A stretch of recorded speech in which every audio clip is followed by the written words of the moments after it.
உங்கள் நல்வாழ்த்துக்கள். இன்னைக்கு நம்ம என்ன ரெசிபி பார்க்க போறோம்னா காலிஃப்ளவர் பக்கோடா பண்ண போறோம். காலிஃப்ளவர் 2 பூ எடுத்திருக்கேன்.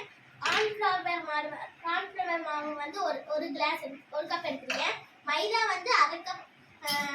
இது அரிசி மாவு வந்து 1/2 கப் எடுத்திருக்கேன். அது chilli powder, garam masala, slice பண்ண லெமன் எடுத்திருக்கேன். இஞ்சி பூண்டு பேஸ்ட் எடுத்திருக்கேன். கருவேப்பிலையும் கொத்தமல்லி எடுத்திருக்கேன். வாங்க இது எல்லாமே போட்டு மிக்ஸ் பண்ணிடலாம்.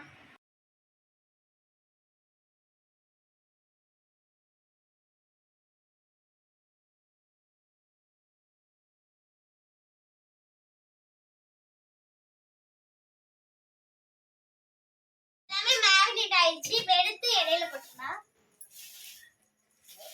உண்மை மாஸ் பப்பா சிந்திட்டு எடுத்துதா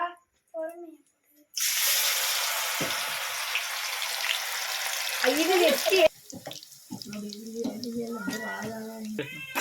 லைட் ப்ரௌன் வரைக்கும் வதக்கலாம்.